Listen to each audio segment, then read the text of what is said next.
John Carter, I'm very excited about this.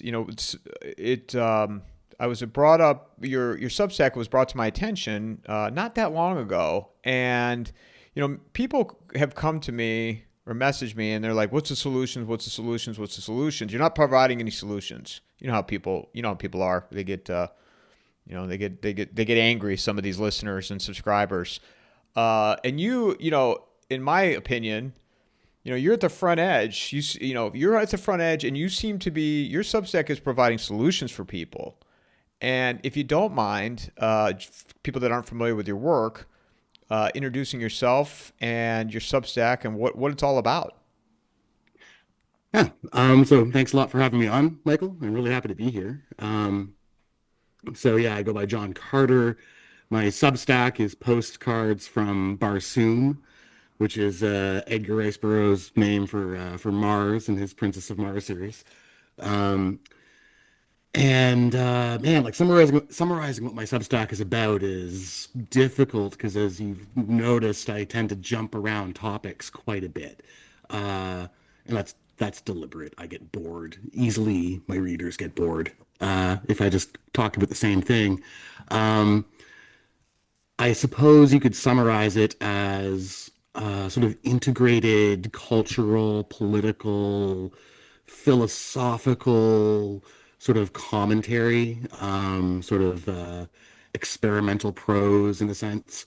Um, and yeah, so you talk about solutions. So this is something which, just as a matter of orientation, I think is important because uh, the discourse on, like, the right wing side or the dissident side or whatever you want to call it is and has been for a very long time sort of um, very much focused on critique, on pointing out all the things that are wrong in politics and society, in the economy, and so on. And that often leads to this kind of very dour, sort of like black-pilled um, tone where you've got your elites, your shadowy Illuminati, and they're in control of everything, and they're leading the world into this sort of uh, gray technocratic dystopia from which uh, no exit is possible, and maybe that's true, maybe it is all hopeless, but I like to think that it isn't. And I think, just as a matter of, like, what are we actually doing here, right? Like, 'cause if we're just critiquing, if we're just observing and complaining, it's like, well, what's kind of the point of that? Um, it is pointless unless you sort of try to figure out a way through, right? So what I try to do in my essays is, um, I'll identify the problem. I'll sort of like describe it uh, as sort of thoroughly as I can, think about it, and then try to think my way through to, like, okay, well, what could we actually do, right? And then other times I'll sort of focus on things that are sort of more inherently hopeful or interesting, morale boosters, you might say. I don't know if you saw my recent essay on the Amelia meme, for example. Like, that to me is just pure morale boosting. Um, Yeah, I want to talk about that, but I definitely want to talk about that. But I want to stay on the origins of your Substack, and if I can ask you a quick question, mhm. what brought you to even start this? Was it an event, or what led to it? A whim, you might say. It was in the middle of COVID. I think my first essay, The Dying Academy, like die as in DIE, diversity, inclusion, equity. Um, I think that was in April of 2022 that I published that. Um, and so, I was in this sort of position where I was partway through my second postdoctoral fellowship, and DEI had taken over everything after George Floyd, and of course, COVID, the lockdowns, my employer is trying to force a needle into my arm. All of these things are going on, and I've got a lot of time on my hands at that point. And a friend of mine had recently started a Substack. Um, And he was like, "Hey man, like you should do it too. You know, you're a good writer." And I've been writing, pretty much my entire life, since I was a small child. I've been writing, various things, short stories. I used to be like a spoken word poet for a while. Of course, I was in academia, so a lot of, academic papers and things like that. Um, and So I was like, okay, yeah, it could be fun. So I wrote the essay, and then I wrote a couple other essays, uh, and people sort of found my work and enjoyed it, and I started gaining subscribers, and then I started gaining a lot more subscribers, and my comment section started becoming very active because I have I guess maybe something of a talent for trolling people a little bit sometimes, causing a bit of controversy, throwing bombs, as some people have described it. Uh, and then maybe about a year after that, not even quite a year after that, um, my I'd come to the end of my postdoc. I had not found a tenure track position. Um, and I decided, okay, well, whatever. I'm short on cash. I'll turn on paid subscriptions, and money flooded in. I was like, whoa, okay. Um, and sort of since then, I've essentially been doing this full time. That's amazing, John.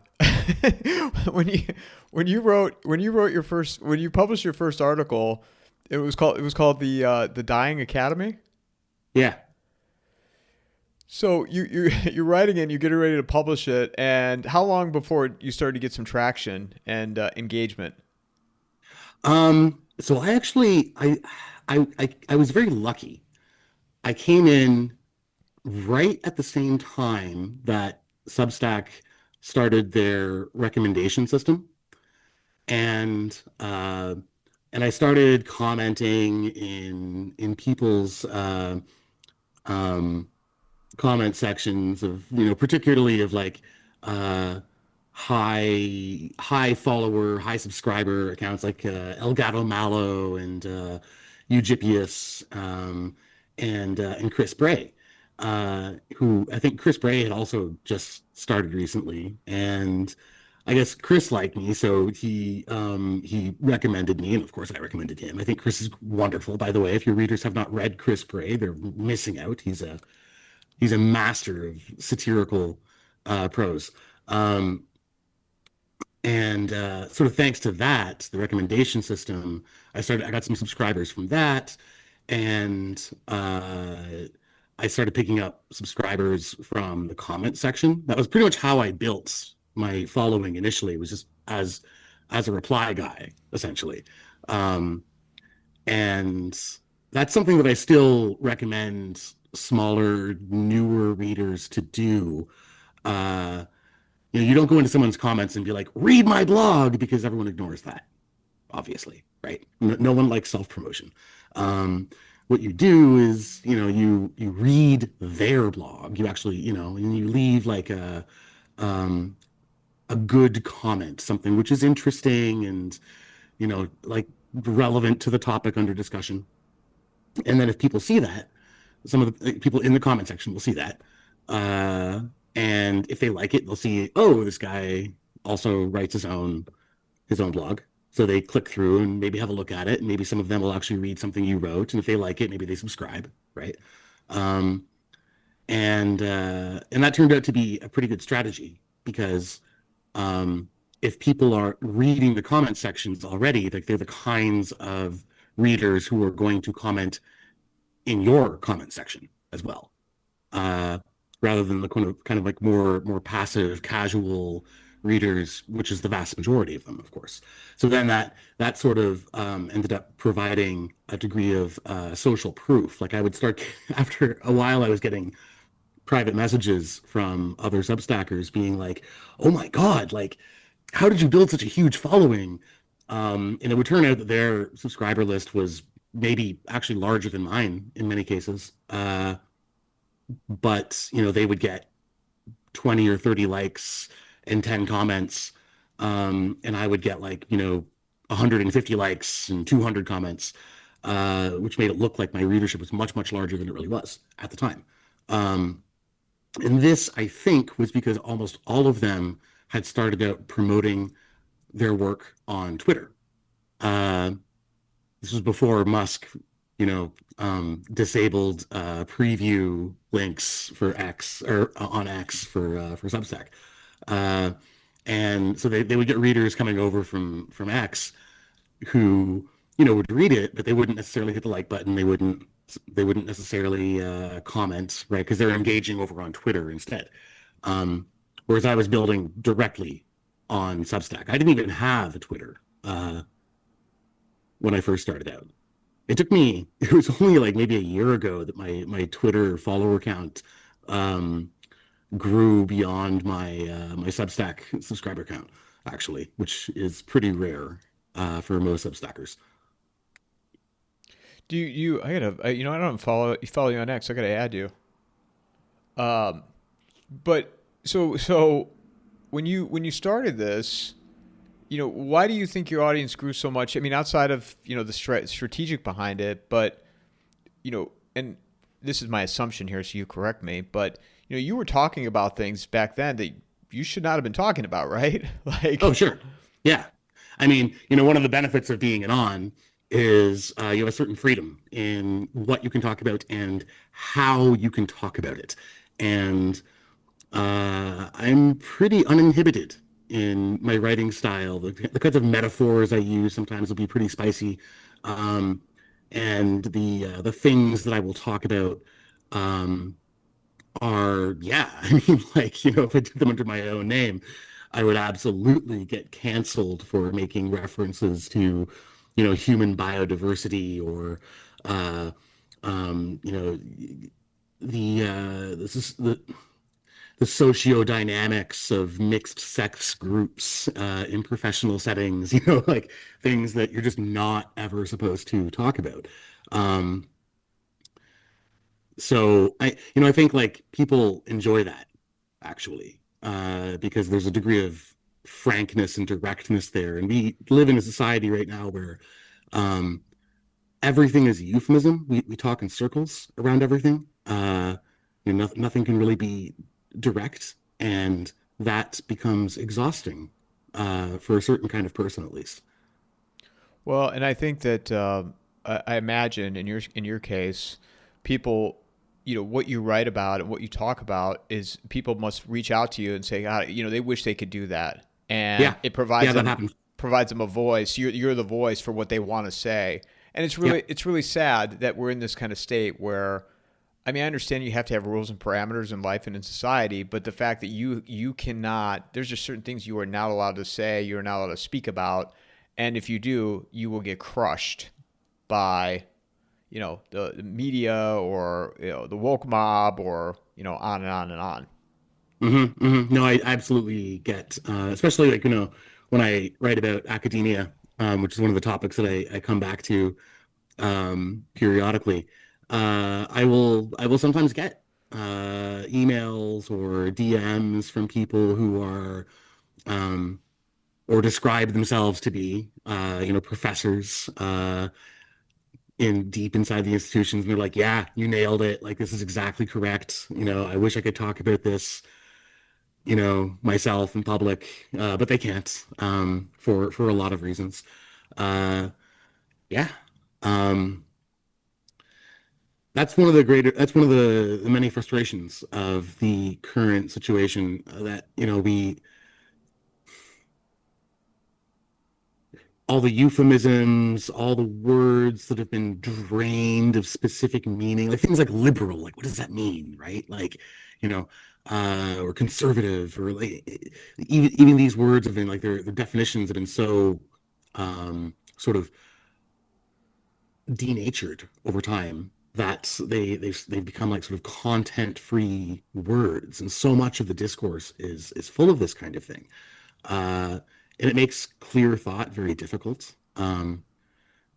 We as a culture we are desperately in need of, I guess, what the Confucians might call a rectification of names. calling things what they are in plain language, uh, and just need to stop humoring all of the taboos, all of the linguistic taboos and thought taboos that have been uh, erected everywhere. And I saw recently, as an example of this, Cremieux, who is like an HBD blogger, and I believe is a professional academic in his own right. But if he's not, I mean, he's an extremely intelligent man, and he mostly sort of does like data-based, your data-driven analyses of human biodiversity. Um, and he actually made his way into the New York Times. I don't know if you saw this. No, Blew up a little bit on Twitter over the last couple of days, because the New York Times published this article bemoaning the fact that people like Cremieux or Emil Kierkegaard, who's another HBD blogger, um, have been using NIH data sets on genomics or the human connectome or things like that, in unauthorized fashions, and they want to sort of ban this. They want to, you know, they're like, certain kinds of research just shouldn't be allowed. And it was very funny because they didn't actually refute any of the conclusions that they came to. They just sort of pointed and shrieked and said, like, that's bad. You shouldn't be allowed to do this, um, which is sort of very typical of where that side of our society is right now, where they've just locked off huge parts of reality, of the map of reality, scrawled there be here there be dragons all over it, uh, and like, and just said like you can't go there, right? And then on the other side, there's a lot of us who are like, but why? Like, reality is more important than your fake neo morality. well, and I thought it was our jobs to be critical thinkers, use common sense, and ask questions, right? And how do we become more knowledgeable is by asking questions. But and that's where I think people had this misconception that once Trump got reelected, that this was all going to go away and things were going to go back to the way they were. And I had said they accomplished what they needed to accomplish because one, they did this over the course of many, many years, and two, people still hesitate before they say something, hoping not that they don't want to take the chance that they're going to offend somebody. I think that's changing. I've noticed, like, in person, over the last year or so, that leftists, for lack of a better term, have become a bit more hesitant and apologetic. Like 4, 5, 6, 7, 10 years ago, you'd hear people say things like, I don't want to sound racist, but dot dot dot. Now, increasingly, I hear things like, I don't want to sound woke, but dot dot dot, right? You know, so they're a little bit on the back foot. And I mean, they still have like total control of the institutions, of course. They control the academy, they control Hollywood, the media, all of these things. Um, but they've like the efficacy of those institutions has declined dramatically. Like Hollywood had just had its worst year on record. No one's watching their crap anymore. So it doesn't matter that they are forcing diversity into everything, and it's like, well, no, just no one's watching it. So okay, whatever. Okay, they control the academy. Yep, that's true. That's a problem. On the other hand, the prestige of the academy has just nosedived over the last decade, and they are on track for about half of universities in the U.S. to go bankrupt by sort of the middle of next decade, I think, which is a prediction made by a Harvard economist like 10 years ago, and like based not even on politics, but just on demographics. And that is completely on track. So like they have this they control these cultural institutions, but they're increasingly losing control of the culture itself, which is and meanwhile the culture itself, like we talk sometimes about stuck culture, how Hollywood is just doing remakes all the time and there hasn't been like a new genre of music or universally recognizable pop star in like 15 years. um and all of that is kind of true, but at the same time, like I'm watching sort of political culture uh become this incredibly creative space, um where like they'll just kind of come up with like new memes that operate directly onto the human subconscious in a way that like uh is sort of beyond the ability of any corporate structure to really control. Yeah, I want to ask you about Hollywood because are you a movie guy? You watch a lot of movies? Yeah, I mean, not really. I wouldn't describe myself as like a cinephile. Like I'm no more into movies than, most people from our generation. Well, and the reason why I ask you this because one of the questions that's popped into my head in regards to film is, like let's take Disney for example. All of these I use the line, people talk like when you talk about geopolitical and like a superhero movie, right? Good guys, bad guys. And I reference the line, this is not a superhero movie. We're not Hmm. living in a superhero movie. But in relation to Disney, like they know they know that these movies are not people are not going to go see them. I mean, I have to assume. Like example, the last Indiana Jones. I mean, it did Hmm. terrible, right? Yep. Yep. The last Superman, which I actually saw, and for people that judge me, I saw it. One, I liked Superman when I was a kid, but it was filmed in Cleveland, where I'm from, and I wanted to go see on the big screen, Cleveland, Ohio. So that's why I saw it. And the movie was very mediocre, and I would even put it a step below mediocre.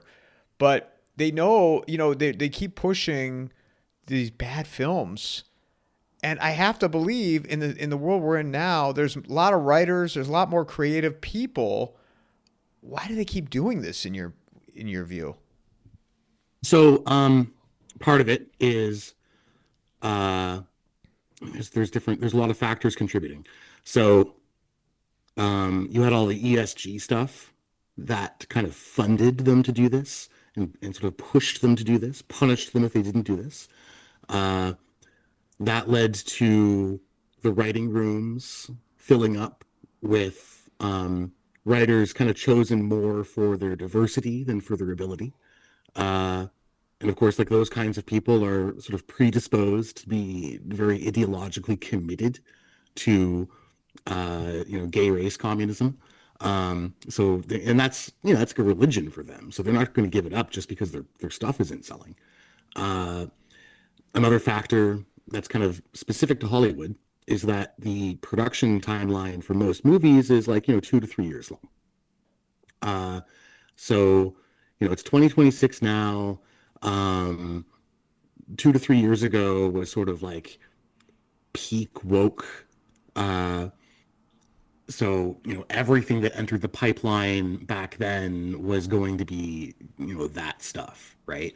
And there's been a definite sort of vibe shift, for lack of a better term, over the last couple of years. um, but it's sort of too late for their production pipeline, right? So they've got like their entire roster of movies that's coming out are movies that just like the producers at this point, the Hollywood executives, like they know, okay, no one's going to see this. This is going to be a disaster, right? Uh, but there's nothing they can do because they have nothing else. Um, so that's sort of a Hollywood specific factor. Um, I know a little bit more about the publishing industry. Just, I mean, I'm more consider myself a writer, and I'm certainly much more of a reader than a cinephile. Um, and it's a very similar story, of course, in publishing. The publishing houses all got taken over by sort of these very activist-oriented middle-aged women who uh, filled the mid list of new writers with writers chosen for their identity rather than their ability. Uh, and then the bookshelves filled up with, just that kind of crap. Uh, Men stopped reading anything that the big publishing houses were publishing because like they just weren't interested in that, right? Um, the talents all found themselves forced into self-publishing on Amazon, which is, it's a terrible situation for most of them actually, because you have like, you have no editor, so your work is not going to be polished to the same degree. You have the only way to promote your stuff is yourself. So they have to be marketers as well as writers, and most writers are terrible marketers. Um, Most artists are too, right, John? People that draw and paint. oh, yeah, absolutely. And creatives in general are not good at self-promotion, actually.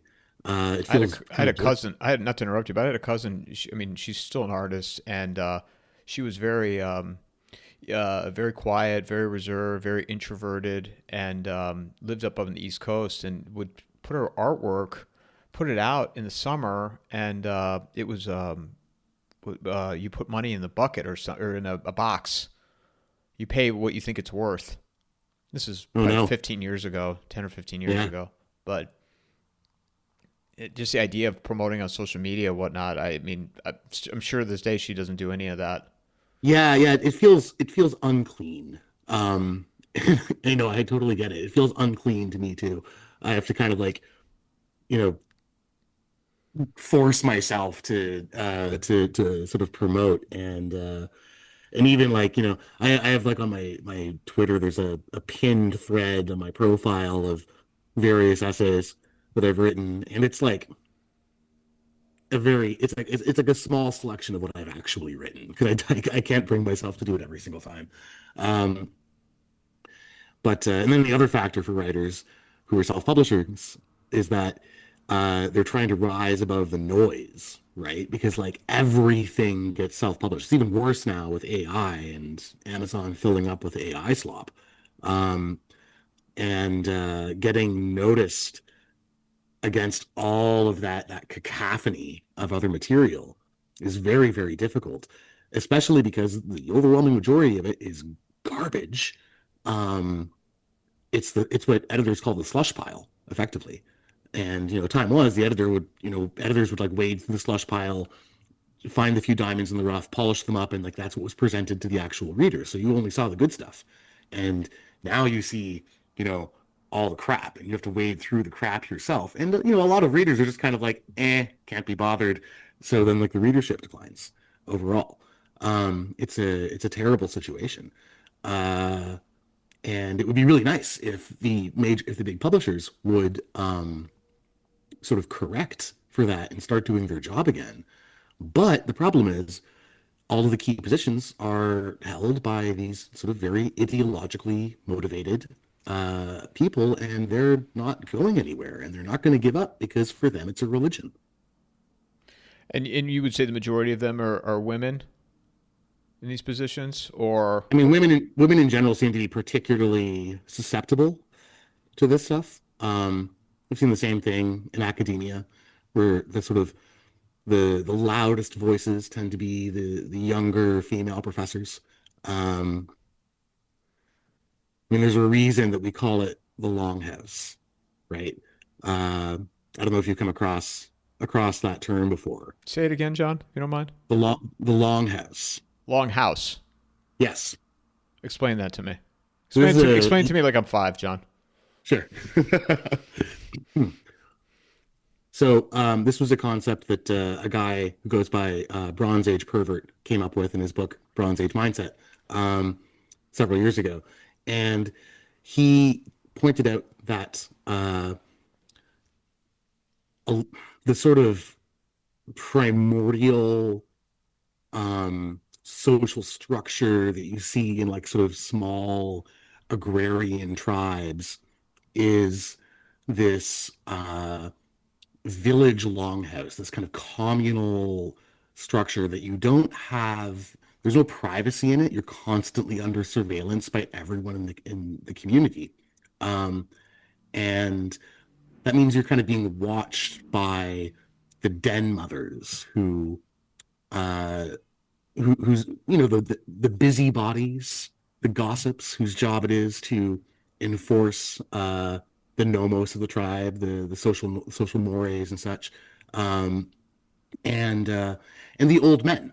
Um, and one of the imperatives for these kinds of societies is to kind of essentially break the spirits of young men so that they are not disruptive to village life and their energy can be harnessed to the benefit of sort of the women and the old men.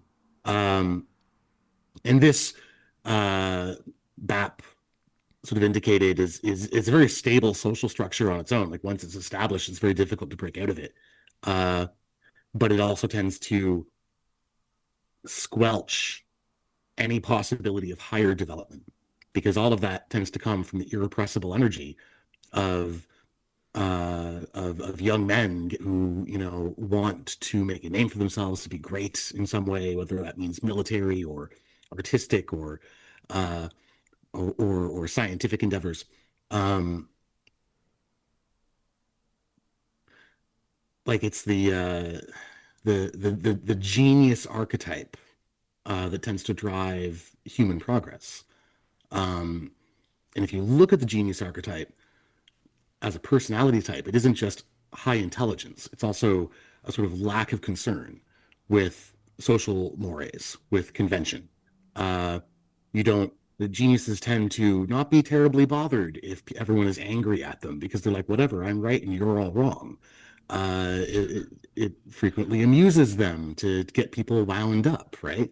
Um, so they'll say things that are outrageous, as they'll question deeply held social beliefs, knowing full well that people will get furious, like how dare you blasphemy in that fashion. Um, and it's only a small sort of fraction of the population who have the combination of intellect and personality type that enables them to do that. And we used to kind of collect them in the academy and research institutes, uh, in the publishing lists of large publishing houses. And the thing is that middle-aged busybody women really hate that. Hmm. So once you involve them in large numbers, in especially administrative roles, uh, in those kinds of organizations, they gradually start pushing those people out, sort of uh, by sort of making environments that they find unpleasant to be in. Like they kind of turn it into like a kindergarten, essentially, uh, where so it's a safe space. You have to worry about everyone's feelings. If you say the wrong thing, you get a talking to from HR. Uh, all these kinds of things that personality types like that just find gross, and they just walk away. Um, which has been happening in so many of our institutions. There's a couple of women that I've come across in my life. I could just picture them, listening to you and I talk about this, and they are in that category, and just fuming and raging, just hearing those types of words. Oh yeah. Oh yeah, yeah, yeah. I mean, it's always, or not always. I don't want to overgeneralize, but it is almost invariably, like if you say, "Oh, that's really gay," or "That's retarded," or something, it will almost invariably be like a middle-aged woman who's like, "Oh, I don't use that kind of language in front of me. That's very offensive." And that's sort of it is kind of like their role in society to be like the enforcers of social norms, and that is like it's not a bad thing. Um, in its proper role, that's an essential thing. The problem is that um, we it's being applied in places where it shouldn't apply, that is actually causing very severe social dysfunction. It's causing havoc. I mean, I had it happen to me. I mean, I wrote a comment. It was on my personal platform, but and It was in regards to the protests going on in Minneapolis, and I said, Mm. I said if you go down there, you're a moron. Like, and you can go. I mean, you want to go down there, that's fine, but it's a tense situation. There are people with guns, and bad things are going to happen. So again, oh, go ahead. Sorry. Yeah, no, I mean completely.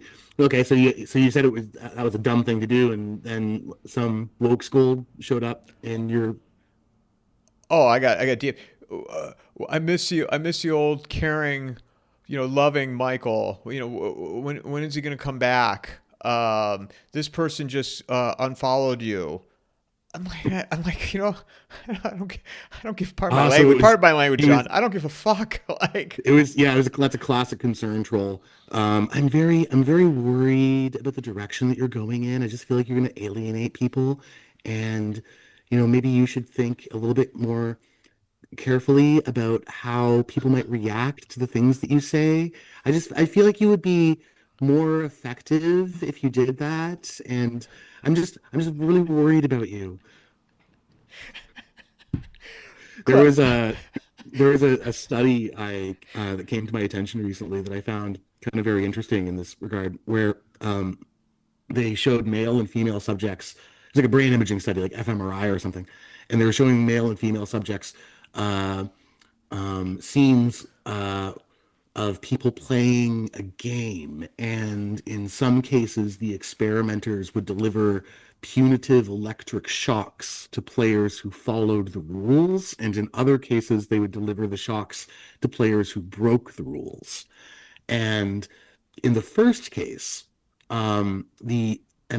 the sort of empathy centers of both the male and female subjects would light up because they'd see people getting punished for following the rules, and they were like, "That's not fair, right?" Um, so the men were outraged. But in the second case, with the rule breakers getting shocked, the empathy centers of the men turned off entirely.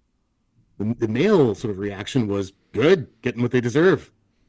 But the empathy centers of the females did not. They remained just as active because for the women, it was more like, oh, pain is being inflicted, and that is an inherently bad thing, regardless of whether or not they deserve it, right?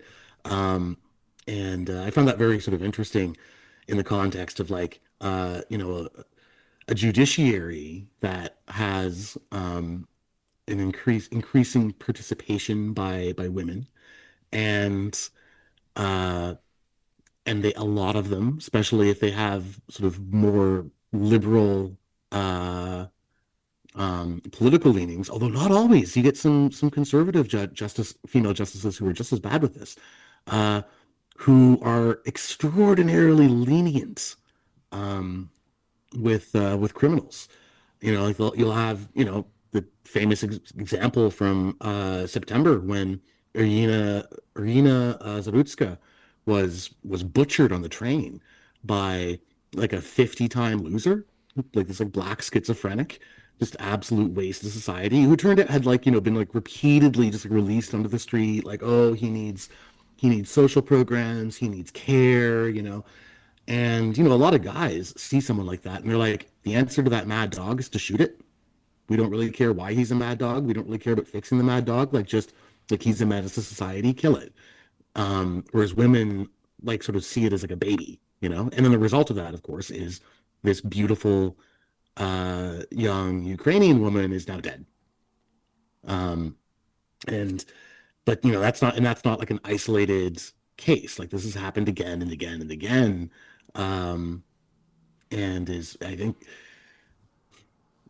certainly like it's happened in Minneapolis. If you want to talk about Minneapolis, I'm fascinated right now by Minnesota because it's become like the political axis around which the Western world is turning right now. This quiet little Midwestern Scandinavian settled state, famed for being really polite and goofy, and then that's where George Floyd came out of, and all the Black Lives Matter riots, and the Somali corruption scandal, uh, and now the ICE riots, like all of this, and it's like, how did this place become this suppurating abscess of of corruption. Like what happened in Minnesota? This is wild.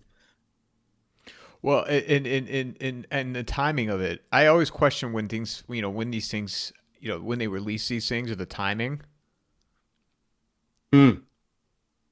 because What do you mean? it started with Nick Shirley's journal, his video, Yes. Yep. and I still am blown away by the fact he had his counterpart named Bob, who didn't have a last name. Bob, just Bob, It's Bob. just Bob. Like, and I didn't realize it until somebody pointed it out to me. I'm like, oh yeah, he never says his last name, and he's part of this video that gets millions and millions of views. It's It's gonna just, it's gonna turn out that Bob is actually a CIA operative.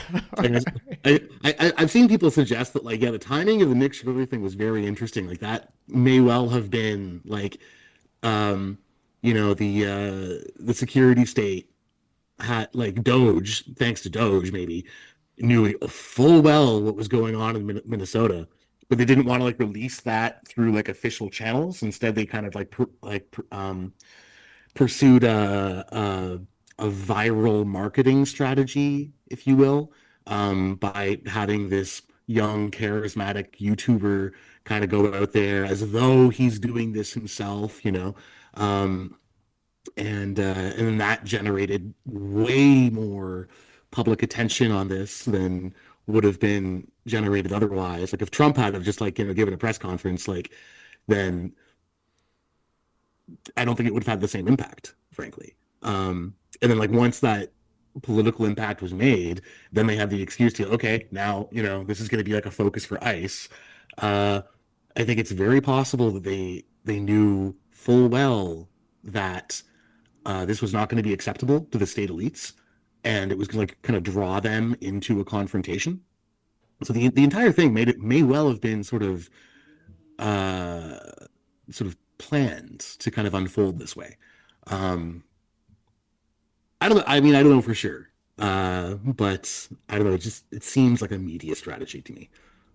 yeah, yeah. I mean, it's all theories, right? But I find the timing of it. That video gets put out there, and then all of a sudden, it wasn't too long after that ICE is there, and I've talked about this. I mean, there has to be a better way, and people I've had on that have agreed with me to do this without all these theatrics, right? The clickbait, the physicality.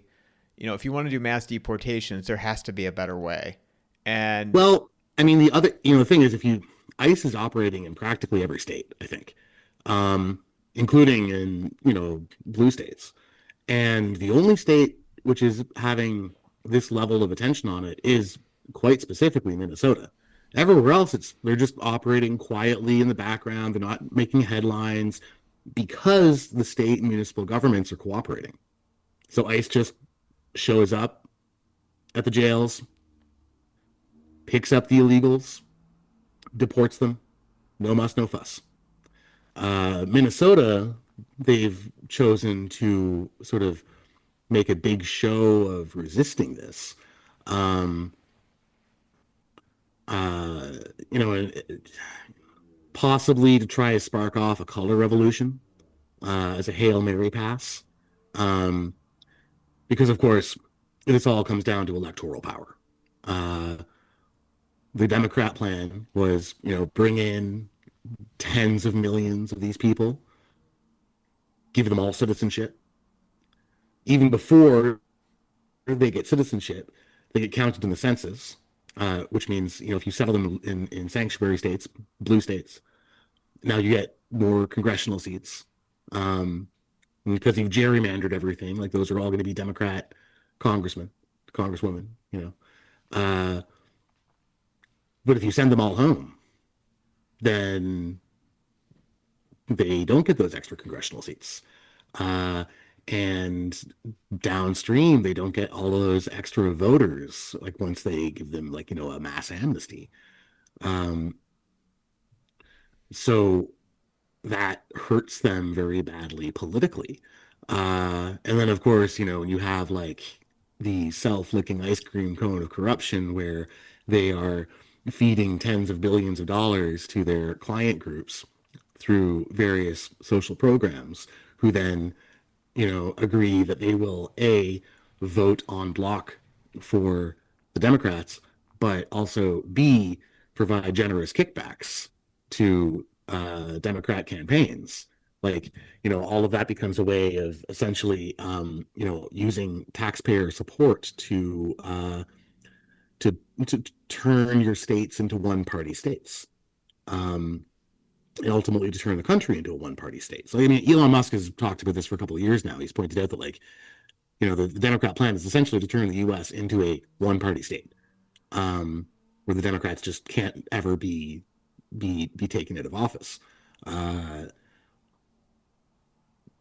which, and then on the other side of that, it's like, well, if you can't allow that to happen, you actually have no choice but to have a Republican one-party state, which means that either way, the U.S. turns into a one-party state. And it's just a matter of who will be Caesar.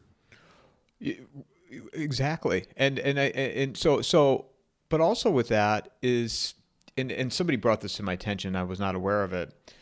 If you provide transportation to anybody illegally in this country, provide employment or provide housing, that is illegal. You can go after the landlord. You can go after the employer. Trying to word this differently because I've been talking about it a lot, and I apologize for people that have to listen to it again. But you had, say, Texas, for example. Governor Abbott, he was giving bus tickets to these people and moving them into the country. Martha's Vineyard, which New York City. I was gonna say, yeah, that famous stunt with Martha's Vineyard, that was very, very funny. Of course, it was fun. It was, but it was illegal, for him to do that, and so you could, to me now, again, I'm not a deportation specialist here, so I'm just giving my opinion of what I see. There had to be an easier way to do this than sending ICE agents, knowing too that the state was not going to comply. The governor was not going to, the governor and the mayor and the county officials were doing everything they could to hinder these people from doing their jobs, which was all illegal, by the way. So, if you look at the DHS numbers, their sort of official estimates are that there have been in the last year about 2 million self-deportations and around on the order of 500,000 deportations.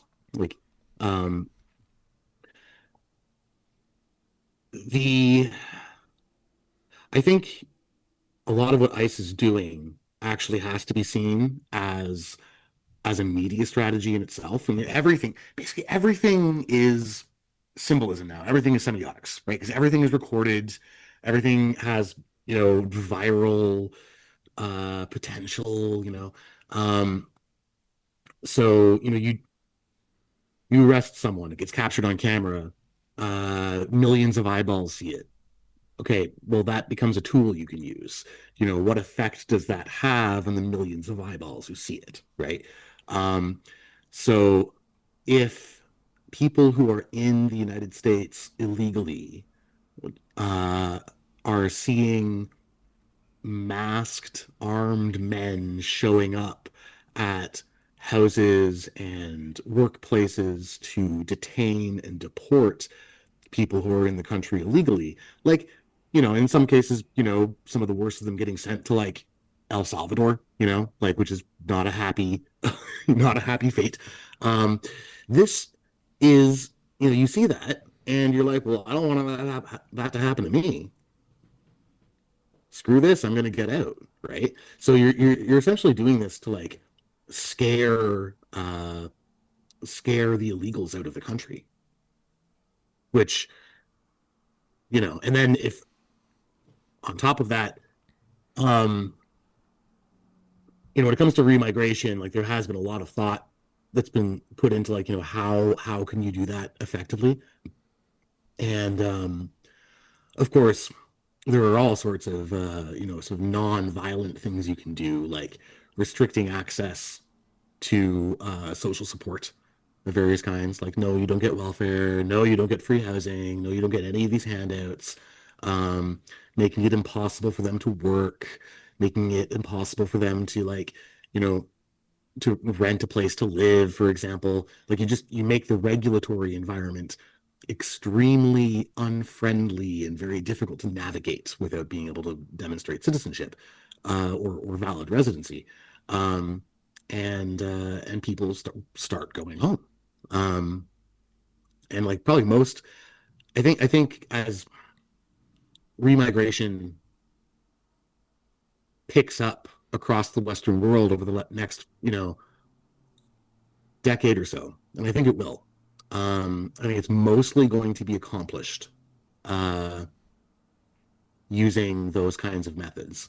Um, but there are groups, Muslims in Europe in particular, who see themselves as the spear tip of Islamic conquest of Europe, and I don't think that they're going to go peacefully at all. Um, I rather suspect that when the freebies are withdrawn from them, like that's probably the only thing keeping them peaceful. And when that's taken away, uh, they'll probably a lot of them may well sort of reason that the state is weak, the people are weak. Screw it, we're just going to take over. Do you think it's close to that point? So, I mean, it's hard to say. Um, I paid probably more attention to the United Kingdom than anywhere else. Um, they've been bringing in huge numbers of military-aged males.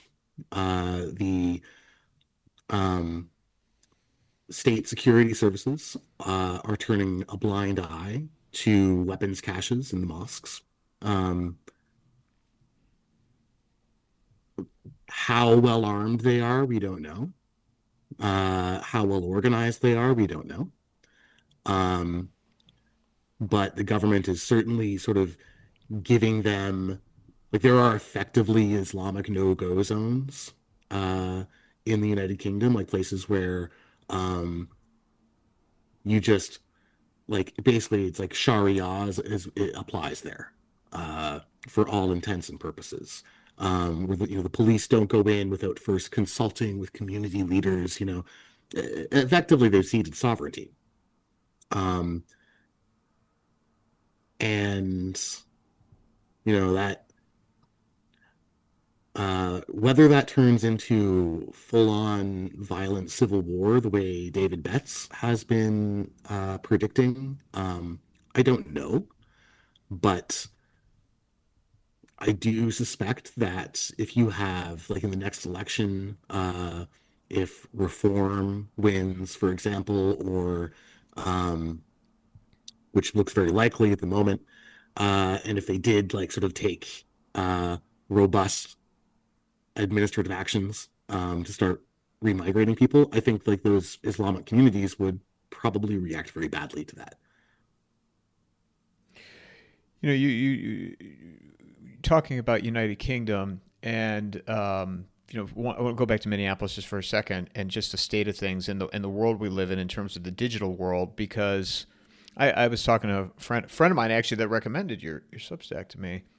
So shout out to this friend, because you and I would not be having this conversation if it wasn't for him telling me. But in the world that we're in terms of like social media and the ability to share information, I had said to him, in today's world, what you don't know what to believe, or any of these videos that you see, right? Like you don't even know. If you're not familiar with the city, it could be a city that's they're describing, but it's not even that, or it happened a year ago, or on and on and on. And Yeah. I said, you could scare people a lot more today than you could have, 50 years ago, 70 years ago. And he actually pointed out to me, he said, well, he's like, yeah, the manipulation back then was easier, because if Yes. you controlled the ink, you had no way to check anything, right? You got your newspaper, and then when TV evolved, there was a Hmm. couple of channels and radio and the Yep. paper. Yep. Yep. Totally. You had, like during the Holodomor, for example, there's one American journalist from the New York Times in there covering it. Turns out later on the guy's a full-on communist and is just feeding the American population communist propaganda about how, there is no genocide happening. This is just an ordinary famine. It's fine, whatever. And it doesn't come out until years later. This was all bullshit. And that kind of manipulation happened again and again and again over the course of the last century. Really, it was the rise of uh, radio and television that enabled that sort of centralized orchestration of the culture. Noam Chomsky would what he would call manufactured consent. Um, you can where you present the appearance of robust debate in public, but the parameters of the debate are so tightly controlled that you actually sort of are able to control what people think or you control what people think other people think and therefore what they are willing to say themselves by modeling what is acceptable uh, parameters of discourse using broadcast media. And the internet is, it's a fundamentally different environment. People can make their own propaganda. People can come up with their own misinformation. People can point out directly when things are disinformation. Brilliant recent example of that in Minnesota. After the death of this Alex Pretty, was that Alex? Pretty. I know his name is Pretty. That guy. Um, and there was a photograph that went very viral. It was even shared by a former U.S. SOCOM general, um, showing an ICE officer basically executing this guy. Like he's kneeling down, the ICE officer is pointing his pistol at the guy, right at the guy's head, and you're like, "Whoa, that looks really bad." And then you look a little closer, and you're like, because there's a second ICE officer who's also kneeling down next to them, and you're like, "Oh wait, that guy doesn't have a head." So the whole thing with That the was whole image was made up. It was AI. Exactly. Right. Right. So it's sort of this very fun example of like the dynamics, right? So their side, they started with I think a real image from like a video, manipulated it. Someone manipulated it with AI to make it look really really bad. That went viral, and then everyone pointed out like, wow, that's a pretty obvious AI artifact you've got there, man. Which then sort of like nullified the effectiveness of the propaganda. So you got all these like feedback loops, right? Um, you sort of pointed out that you can't know what's true anymore, and that's something I've written about. The point that I come back to a lot, and especially in the era of AI, um, for most of our history as a species, if you did not see something with your own two eyes, you had to treat it as hearsay. And maybe you are inclined to believe the person you're talking to, maybe you're not. You're kind of making a judgment in each individual case. But unless you really saw it with yourself, you didn't know for sure. And then photography is invented. Uh, and you have this ability to see with your own two eyes something happening on the other side of the planet that you can reasonably assume has been faithfully recorded in every detail. And of course, there's ways to manipulate that. You depend what direction the camera was pointing, the specific things that people chose to record and the things they chose not to record. You can use all of those methods to kind of uh, manipulate people's attention but the photographs themselves were generally, unless they were doctored in some fashion, were generally reliable. And that was true up until a couple of years ago. And now we have AI. And with AI deepfakes, you can make very convincing images of whatever you want, and everyone knows it, which means that photographic evidence, video evidence, no longer has the same veracity that it used to, the same assumption of veracity. Um, and that means that from this point on, we are exactly right back where we were before about 1850. Uh, where unless you see it with your own two eyes, that's hearsay. Well, and I'll tell you what what first freaked me out a little bit was when they started recreating the dead actors or actresses' images Mm. and voices, and Mm-hmm. I'm sure it was done before this, but one that I mean I thought it was so good was Rogue One, and Mm. and if you I don't know if you're a Star Wars Yeah, person I at saw all. that. That was the last good Star Wars movie. I think it was the only good one out of since Disney brought it back. Well, The Yes. Force Awakens was okay. No, it wasn't. You didn't like it? No. It was horrible. It was horrible. Well, That came out before I realized what was happening in Hollywood, and I was really looking forward to it. And then like I watched it, and I was like I wasn't like, oh, it's woke or whatever, because it was before I sort of twigged to that stuff. But it was just like, wow, like this was garbage. Like what a poorly written movie with like terrible characters I don't care about, and like none of this made sense, and like it was just awful. Like, I guess I didn't think it was bad because initially watching it, I'm like, okay, let's see where this goes. Mark Hamill got introduced at the very end, and I'm like, okay, it's the first one of the three. Well, let's see, and then it just got worse and worse and worse. But Rogue One, I mean, that recreation of Peter Cushing as I can't think of the character's name from the original Star Wars, that was incredible. Like his voice and the way they made him look, and then mm, Carrie Fisher's at the very end because it segues right into Episode 4, the original, The New yes, Hope. That was yeah, okay, but Peter Cushing, I mean, that was you looked at it, it was like, geez, man, that was scary. yeah. And then you watch The Irishman, and people were pointing out that they noticed the de aging. I mean, obviously, I noticed it, but I thought it was pretty good.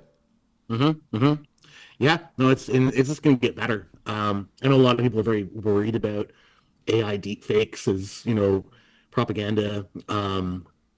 The British government has been trying to regulate AI on the grounds that you can use it to make humiliation porn of women, slap their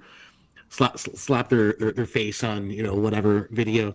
I think I think people are not properly understanding the actual meaning of this technology, uh, because to take things like revenge porn, for example. Like why is revenge porn effective? Well, because if you see it and you know it's real, like that's actually her degrading herself in this fashion. It's like that's quite the hit to your reputation, right? Like that really is humiliating. I can see why women would be very unhappy about that. But it, with AI, it doesn't matter what people see because the assumption will just be, well, that was probably AI, which means that the reputational hit is, it's still like maybe a reputational hit in the sense of like someone making a joke about you, but it doesn't actually rise beyond that. It cannot rise beyond that, because there's no reality to it, right?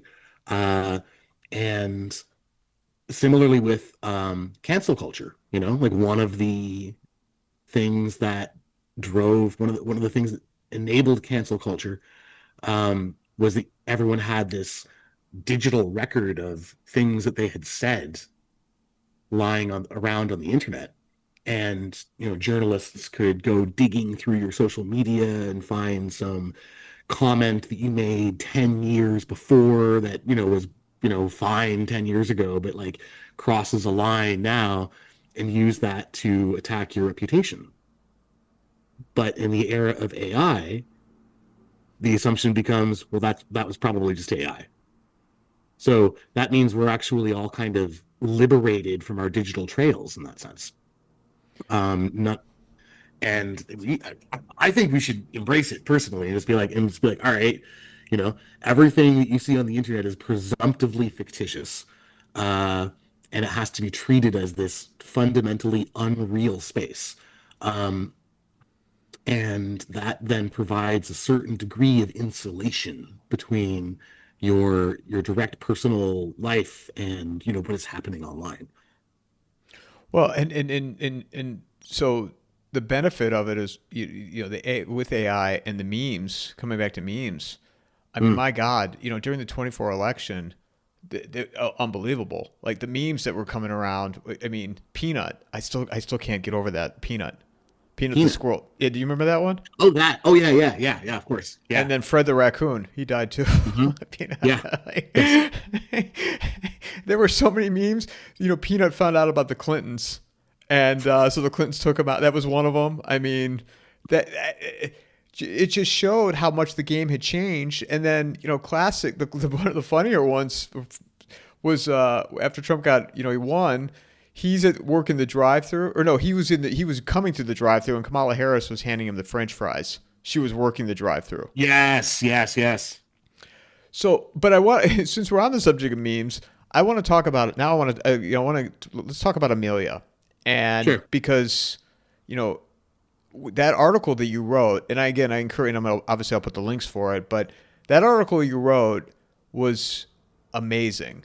Not to kiss your Thank ass you. too much, John, but it was incredible what you were talking about. So tell people that don't know, who's Amelia? So a couple years ago, a company called Shoutout UK that works with the British Home Office and the UK Prevent Counter Extremism program came out with this crappy little narrative game, a kind of choose your own adventure training aid for high school students.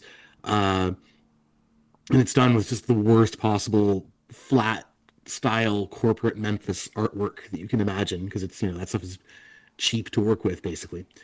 Um, and the game shows so that you play this character. He's like a university student, um, and he's put in different situations. Like, should he download this video with extremist content, or should he speak up in class when a black woman is given a higher mark than he is, or uh, should he go to a protest, like an anti-migration protest, or things like that.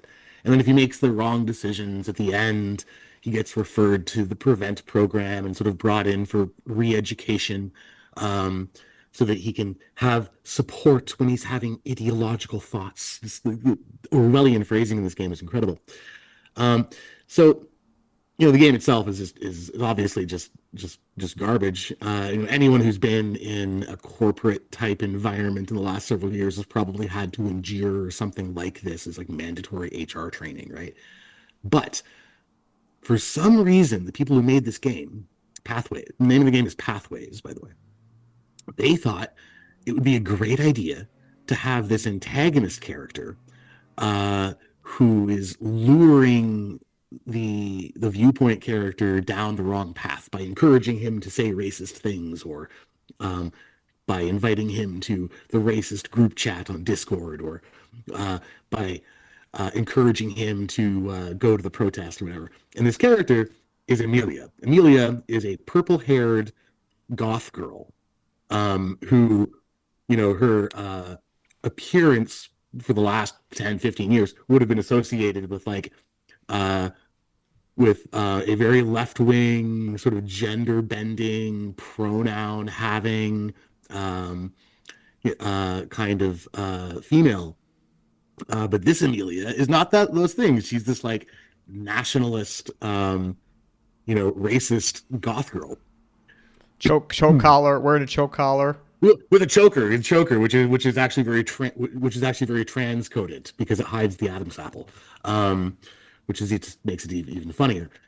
So then an anon on Twitter noticed this, and he was like, "Hey, this is like the best layup that the British government has given us in like God knows how long." Like, and then he follows up and he's like, "Oh my God, I think I'm in love with Amelia," and and then that just like triggered it, and like uh people started piling in and using AI to generate just at this point it's got to be like tens of thousands of images that have been made, just showing Amelia in different situations, some of them kind of directly relevant to the her role in the game, others kind of becoming increasingly sort of fantastical and ridiculous. um it's just been an absolute explosion. Basically all of these like young right-wing guys have fallen in love with this character, who is like whose role is to beckon them towards the defense of the realm, and like Call to and battle, call to arms, so to speak, yeah. right? Oh, exactly. And I didn't mention it in the essay, but my friend Kulak, cat girl Kulak, she, um, I just blew the joke already there. But so he had an essay recently talking about how one of the roles of women has been sort of to uh, well, at least in European culture, has always been to kind of drive men towards war when it was necessary, by basically saying like, we won't sleep with you if you don't go to war. We will even kill ourselves and kill our babies. In the case of like Germanic women way back in the day, Spartan mothers telling their sons, come back on your shield or with it. English women handing out white feathers during World War One.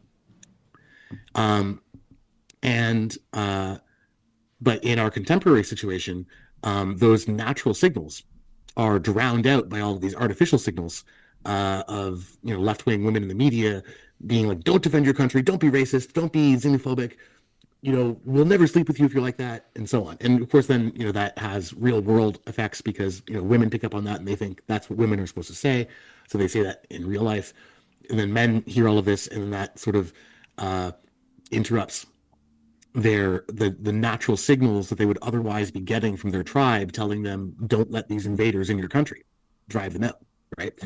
And Amelia kind of like she's like the young men figuring out how to drown out the fake signal from the system by making their own fake signal. Well, and then also, it starts off with an image, and then you talked about, what you mentioned about the 10,000 images. I mean, it went abroad. It went outside of the UK. Images of Oh yeah, Amelia. immediately. Immediately. I mean, I was one of the first ones to start having fun with this. Um, Pretty much like the day that I saw the original tweet, I was like, oh yeah, this could be big, and I jumped on it. And I'm not British, I'm Canadian. And there's Americans who are in on it. There's people all over because that's the nature of the internet, right? Especially the Anglosphere internet. It's all sort of you have your national sub communities, but it is ultimately sort of like one broad global network. Uh, that's yeah, that's just kind of the nature of it. And one of the interesting things with the Amelia phenomenon has been it it's sort of modeling how AI can be used in massive distributed collaborative art projects. Um, because making an image is you just need to write a prompt. Anyone can do that, really. Um, so it's open to like very large numbers of people. You can use AI very easily to modify images, to animate the images. Um, you can use AI to write songs. You can edit all of this together to make music videos. Uh, and So it's been kind of funny to me watching like because like so I've seen like not just like memes that I've made get shared around, but also like get modified, and then someone will take one of the modifications and they'll animate it, and someone else take one of the animations and they'll put it into like a video edit, or then that will get used in like a music video, and it's sort of this like recombinant uh, phenomenon uh, where obviously any given prompt product is a very cheap disposable thing. There's not like a huge amount of artistic merit to something that you can just generate quickly with AI.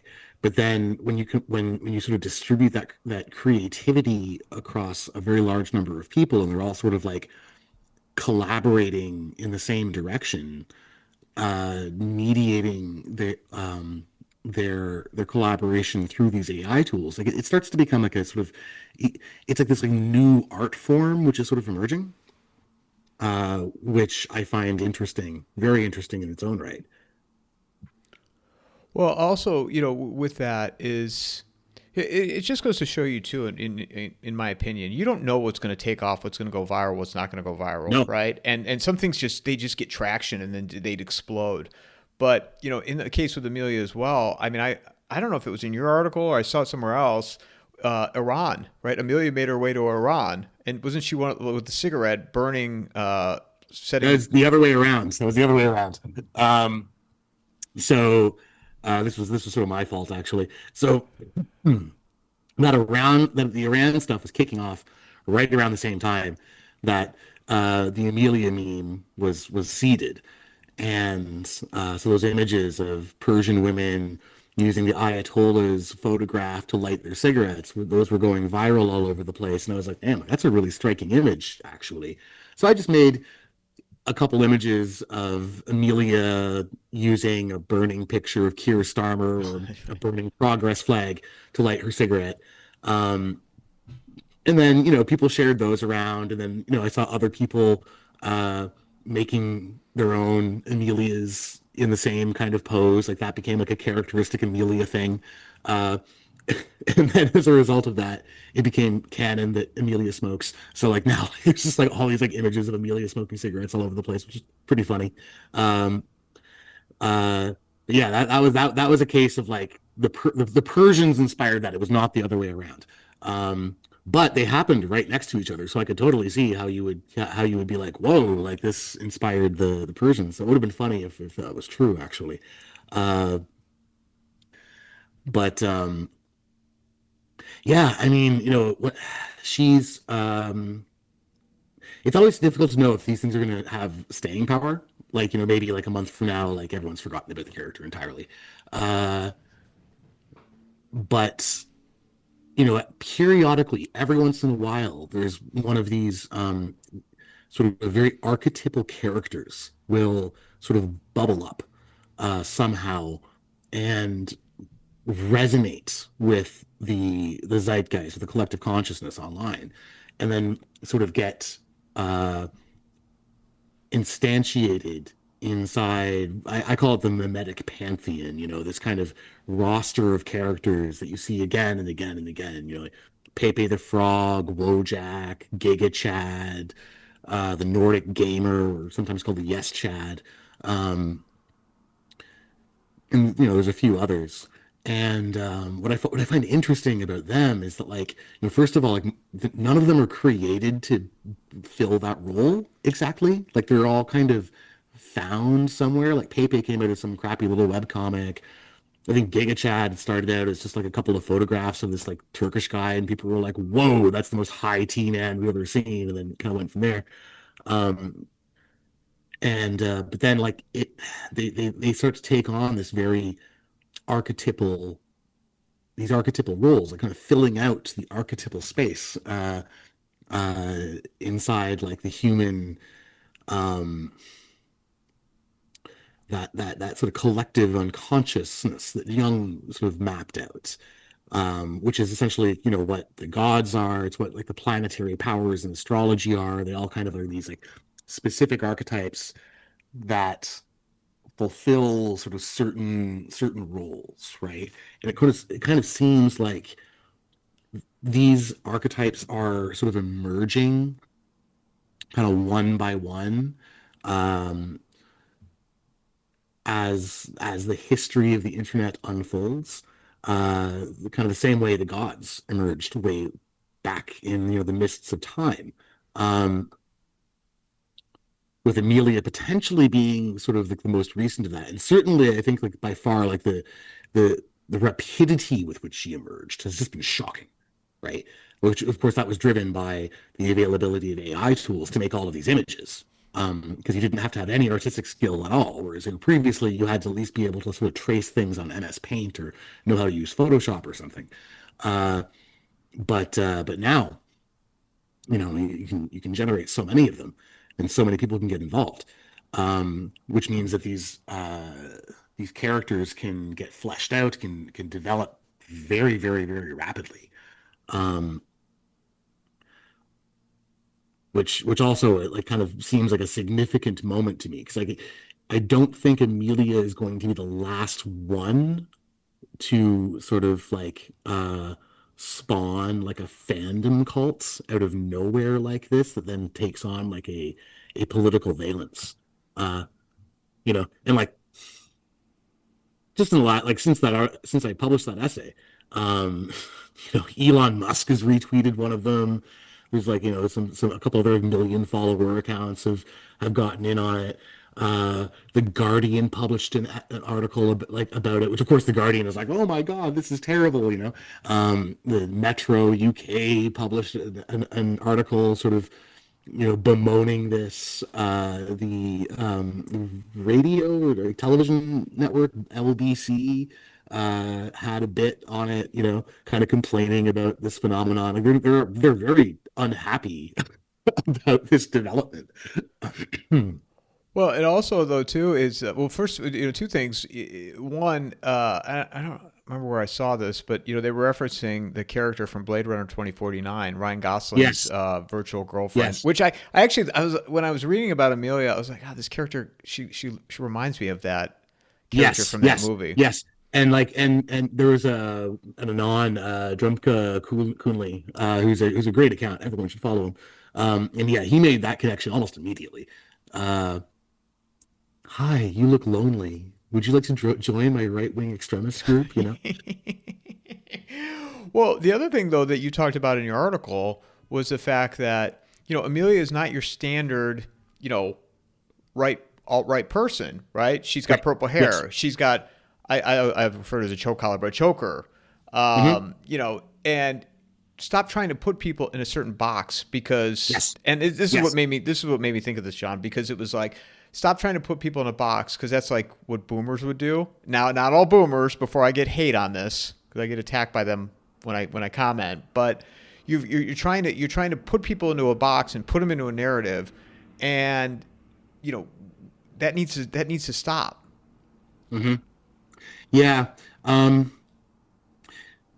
there's a certain degree to which that's inevitable, right? Because like people will use fashion in order to communicate things about themselves to other people. Um, and like if you dress a certain way, sends a certain message about the kind of person you are, uh, about the kind of even that you would want to project that image says something about you, even if that's like not like a true image, right? It will have an emotional effect on the people around you, which and these are things that I wish people thought about more deliberately because, this is a whole other rant, but fashion in general has become so awful. You see people like wandering around in public just looking like absolute slobs and like, sweatpants and girls walking around in their pajamas and like, guys with like untucked t-shirts, like just like looking awful. And then you'll see, pictures from the 1920s and even lower class people are like, they're really smartly dressed in suits and stuff. Uh, and I think people neglect the effect that their fashion choices have on the people around them. That is, in fact, the entire purpose of fashion, right? Uh, and you can either use that deliberately and consciously in order to. And we have this idea that people should treat you the same regardless of how you look, right? Don't judge a book by its cover, things like that. And then that has kind of led to people being like, well, I can just wander around looking like crap, and that's fine. And it's like, well, actually, if you look awful, that causes a negative emotional reaction in the people who see you. Like, maybe they recoil a little bit, like, ugh, it looks horrible, and it makes their day a little bit worse, actually. You are bringing ugliness instead of beauty into the world. Like, why would you want to do that? Uh, and so I think in general, like, people should go out of their way to try to look better, just because in the same way that you should pick up litter and not litter, that you should mow your lawn, have like a nice garden and beautify your environment, it's not about you, it's about the people around you and vice versa. And if you're all doing this, then guess what? You all get to live in a nice environment. Um, that's sort of like one direction I can take that. Like then the other direction, of course, uh, is with like the symbolism of certain kinds of fashion being associated with certain political allegiances. And the right has generally allowed the left to tell it how to dress, right?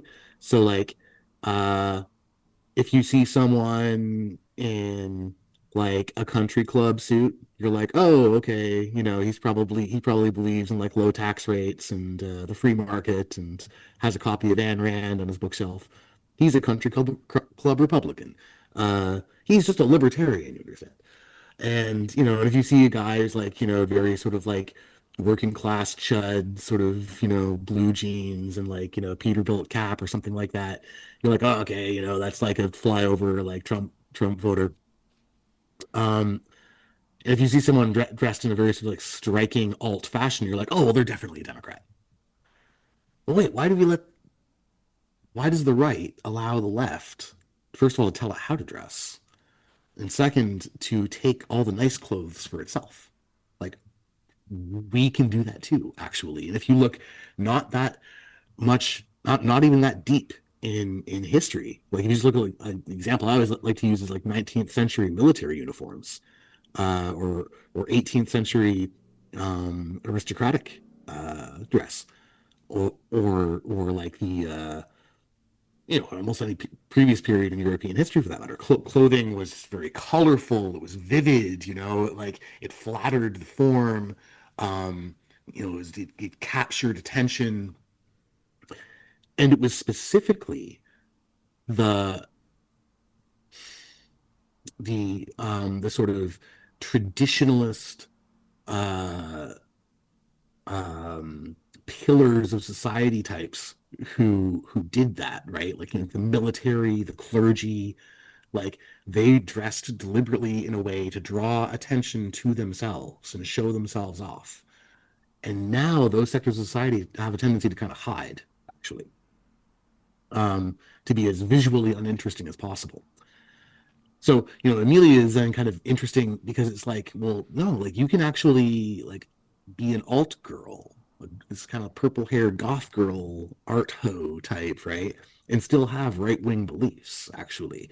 But not only that, it's not just like a judge the book by its cover. There's a more interesting thing we could do, which and I hope this is a direction that we go in, which is that we appropriate that from them. So, for the last like 15 years, uh, if someone dressed like that, you were like, okay, well, they have pronouns, and you have to be very careful what you say around them because they're going to be the hall monitor in the school or the company or what have you.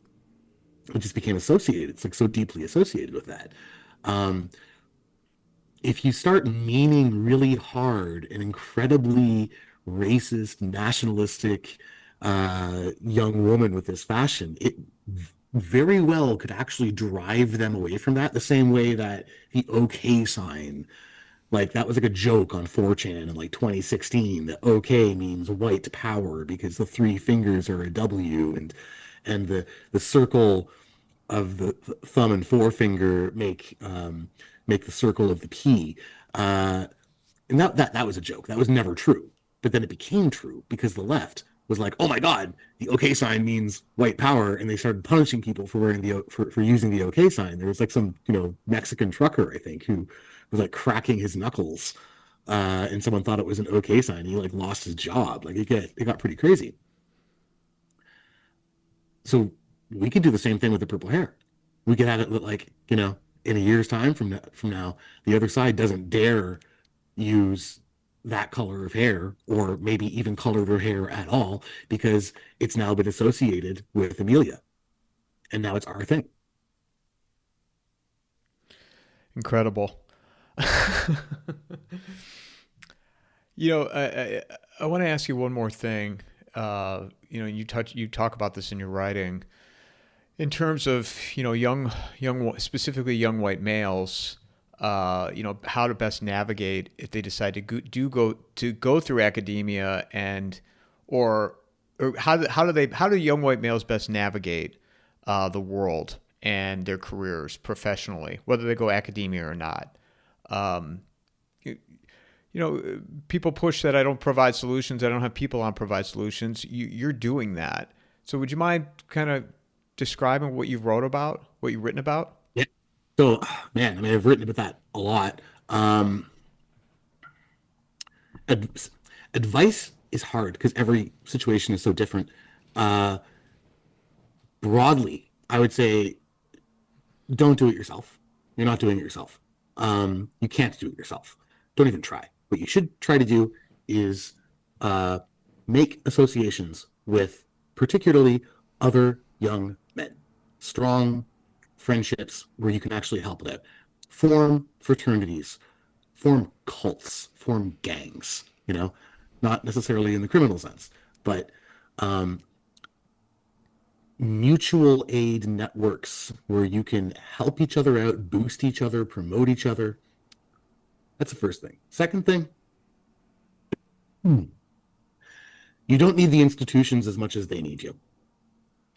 Um, Particularly in the networked world that we live in now, uh, the number of young guys I know who just went in kind of their own direction, uh, built their own businesses,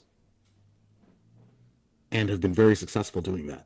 At least, like, maybe not they're not millionaires, but they make a respectable middle class income while managing to dodge uh, sort of the worst institutional tyrannies that they would otherwise have to deal with. Uh, like frankly, a lot of them, like, they're not going to promote you because you're a white guy. They won't even want to hire you because you're a white guy in many cases. Sometimes they'll have to just because there just isn't the talent there. Other cases, like, they won't even care about the talent. Depends, who's in HR. But the fact is, they need you a lot more than you need them. You can teach yourself how to do things and then start doing them. Initially, you're not going to make a whole lot of money because you haven't developed a reputation for yourself, but over time you do. Uh, and you will have autonomy, right? Um, in a way that you don't if you're dependent upon an employer. And that's worth a lot. Um,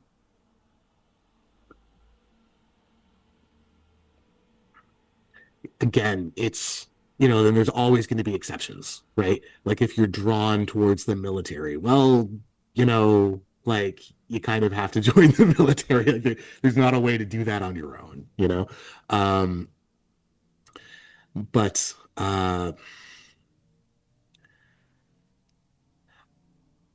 Yeah, I mean the mutual aid network is kind of the most important thing for your own sanity, especially like if you're a student at university and you're feeling very um, isolated because you're surrounded by people who have, shall we say, very different views of what is good.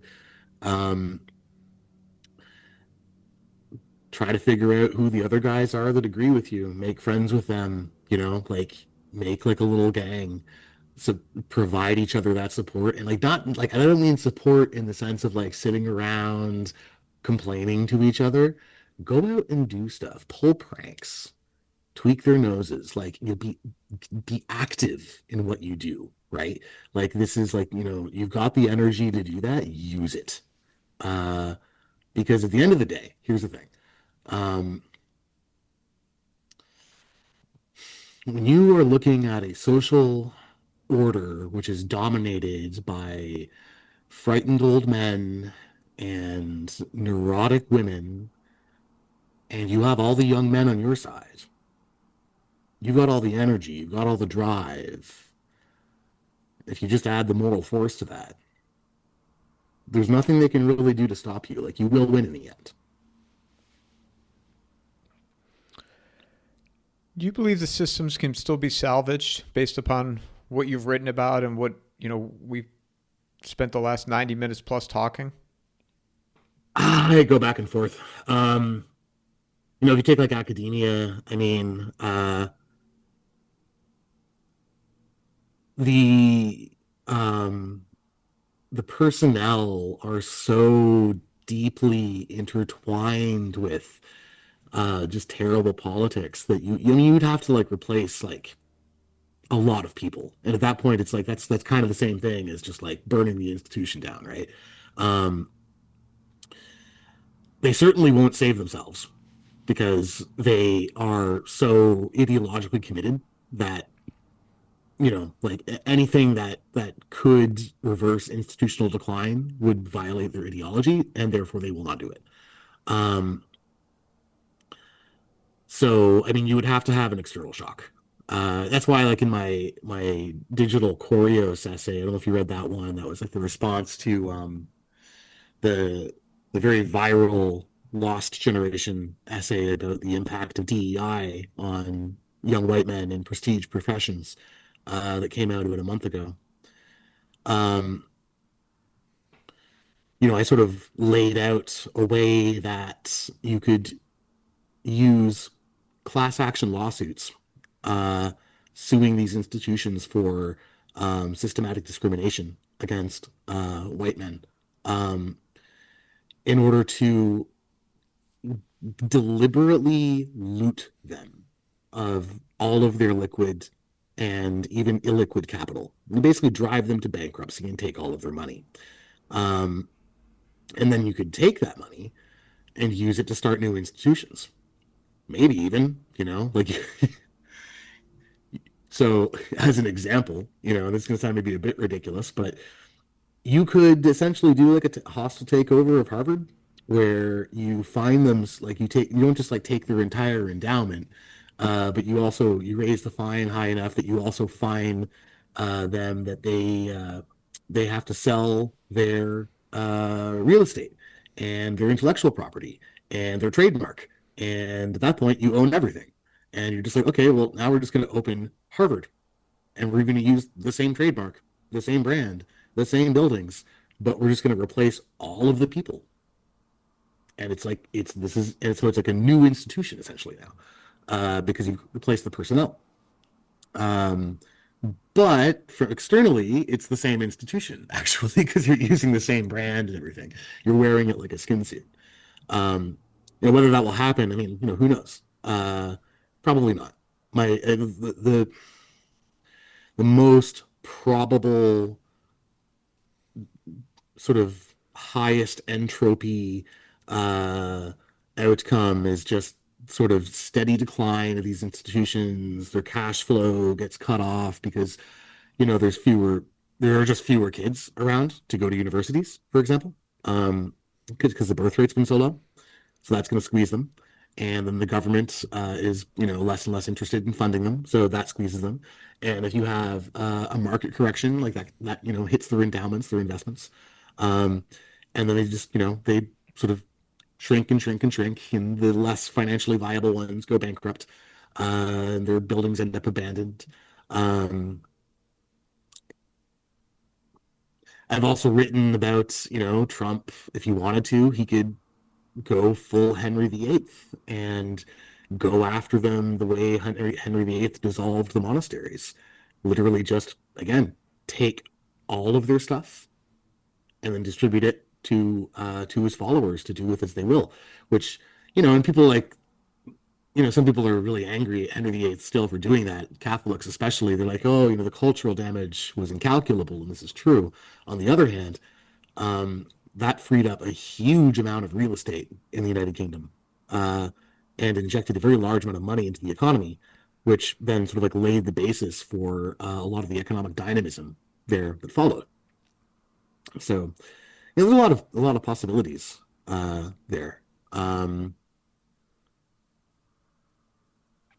I think I think in general the model though of large formal institutions is not well adapted to the environment that we inhabit now, socially and technologically. And something that I've noticed happening as a kind of quiet trend that I don't know that like people have really written about this. Maybe some people have, but like I've just noticed this happening in my personal life, seeing the decisions that people are making. Is this quiet abandonment of the institutions, and not even by over political reasons, young white men frustrated that they can't get hired or whatever. I mean, that happens too, uh, but even like liberal people are increasingly kind of being like, I don't want to work in this system anymore because people don't enjoy being micromanaged. Um, they don't like being told what to do and how to do it, and in all of this detail. Uh, they kind of, given the choice, often prefer to be the masters of their own destiny, and that's easier and easier to do in a networked environment, where the network itself provides all of the infrastructure that the institution used to provide, and you can use that to be an independent, relatively economically independent operator. So I think I think to a large degree, like you come back in 20 or 30 years and you're actually going to have just like a most of the economy comprised of small businesses, independent freelance operators, um, rather than people with institutional affiliations. Yeah, it could naturally go back that way based on what you described. And I actually could envision that because even, you look at, say, healthcare, the healthcare system, the tax system, the Yes. academia system, and this is just my opinion, but you're seeing people withdraw from it. The Yes. election system, right? Yeah. Where people are just not wanting to participate anymore. They don't have healthcare insurance. They don't have health insurance. Um, Yeah. especially in the United States because the system is just so fucked up.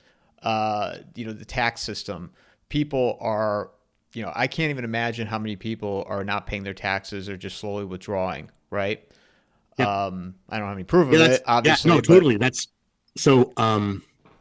Healthcare. Yeah, there was I forget what state, but there was a doctor who opened a practice, where he specifically was like, I will not accept health insurance. You only pay cash here. If you can't pay cash, I won't see you.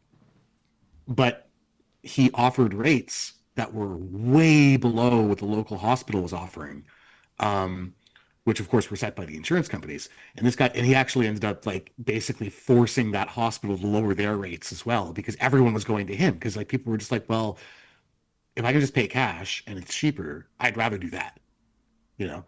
Um, so yeah, there's an interesting example of exactly what you're just talking about. The tax thing. That's yeah, it's if everyone's working for large institutions, it's much easier to track their income, isn't it? well, you just take it out before the check comes, right? It's Exactly. automatically withdrawn.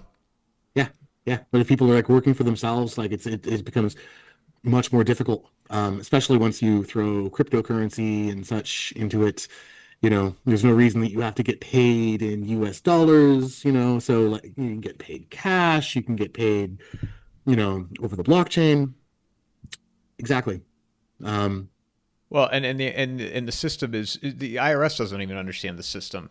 I've heard people that are very wealthy on shows, and they say, "Yeah, I signed my tax returns. I don't even know what I'm signing." And it's like I don't even know if the people that prepare them know what they've done. oh, So how do they enforce it? it's the tax code. If you had to like identify like one thing that was most urgently in need of massive reform, it's the tax code. Um, Not just in the US, but in every one of our countries. And it really all comes down to the income tax system. Before we had income taxation tended to be sales taxes, property taxes, and like excise taxes, right? Like the U.S., I think, was almost entirely funded by customs duties before the income tax, and you know that has the advantage that those kinds of taxes are really easy to collect uh, and relatively fair. And then like once you get into income tax, suddenly like you have this like the tax code becomes this ridiculously complex, lengthy thing that no one can really understand. And you also end up in this Kafka-esque situation where um, I saw someone describe it like, uh, so every year you have to tell the government how much you think you owe the government. And if you get the answer wrong in the government's opinion, you go to jail.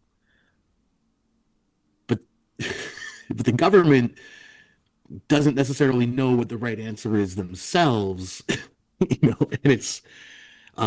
like it's insane. It's completely insane. And I remember seeing something like a year ago that Trump was like one of his things with tariffs was that he was thinking of like trying to like move the US towards like a pure tariff taxation system and eliminating the income tax entirely, which you probably can't do as long as you have Social Security. But um yeah, I mean, like that if you eliminated the income tax, you'd have a much fairer system, much cheaper to administer. The government would necessarily be a lot smaller. Uh, so there'd be a lot of people working for the government who'd be out of work, which I think would be a positive good. So right now, like for instance, in Canada, 50%, 50 cents of every dollar spent in the economy is spent by the government at one level or another. Like that's insane. 25% of the population works for the government at one level or another. Again, like what? Like that's nuts. If they did away with the income tax in the United States, this country would soar. Like Yeah. the support, the economic growth that would occur. It would be. I mean, nothing I'd ever seen in my lifetime. I'm not Oh my saying it's God. going to happen, but Oh my God. I mean, like one of the one of the big stories of the Western world in general in the last 50 years has been just rampant parasitism, uh, where the productive elements of the economy just have virtually everything taken from them to be redistributed to unproductive elements of the economy, which have, of course, then naturally grown and grown and grown. So the burden has increased and increased. Uh, and I'm not just talking about like, welfare queens or whatever. Like, if you're working for the government, you're part of the unproductive part of the economy, right? You're basically parasitic. Uh, and that parasitism has retarded economic growth. It's retarded scientific growth. It's like it's held back the people who can do the most in so many ways. In the space program, my God, like in 1969, like we were on track to be exploring, like launching manned explorations of Mars by the end of the 1970s. And then we turned our back on it because the government decided, nope, we're going to spend this money on, welfare for Black people in the inner cities. That's basically what happened. Um, like we gave up the stars for that, for parasitism, essentially. And our like the richest people in our economy tend to be like not like industrialists or creatives. They tend to be financial manipulators, which again is just a form of parasitism for the most part. Like they're not actually producing anything. They're just figuring out ways to extract rents from the economy. Um, this is a very large problem that like we need a parasite cleanse. Uh, like very, very badly. I think back to like COVID when it turned out, what was that drug? Ivermectin. hmm That was supposedly very effective against it. Uh, and that, of course, is an anti-parasitic drug originally. Um, and there seems to be like a kind of symbolism to first, not just the effectiveness of the drug with COVID, but the the reaction of the establishment to the application of this drug, like the horror that they react like, how dare you use this horse paste, you plebs. Um, it's like, huh, for some reason they really they don't like the idea of an anti-parasitic drug. I wonder why that is. Huh. Where can people find you, John? So, um, on Substack, barsoom.substack.com. eventually I'm going to get like an actual URL that isn't substack.com, but and you can find me on X at Martian Weird Lord. Weird with the old English spelling WYRD. I gotta add you on there right now. You afraid of getting canceled on Substack? On Substack? Canceled? No, Not not that I canceled. can I think of. mean, throttled or throttled or censorship No, or I've not really. I've seen some people say that Substack's algorithm on notes is starting to play games. Like I don't know if that's true or not. I know Substack has so far been very, very good about free speech. Um, they seem to be very like extremely committed to that. Um, they've so far given me no reason uh, to question that commitment. Um, so yeah, I'm not terribly worried. yeah, I upload all my stuff, for my paid subscribers early on Substack, but I also do it on Patreon because my thought is, I mean, who knows, right? Like things can always Sure. change, and Hmm. but Substack it is a slick tool, man. I mean, Oh yeah. and I, Oh, I don't even it's probably have the functionality, like the understanding of it the way you do, but man, the stuff I use it for, I'm like, man, they'd help my descriptions, they carve out clips and help me like form my descriptions based upon it, or even titles of some of my shows. Like oh it's yeah, they've started like some of the AI functionality they've added has been kind of interesting.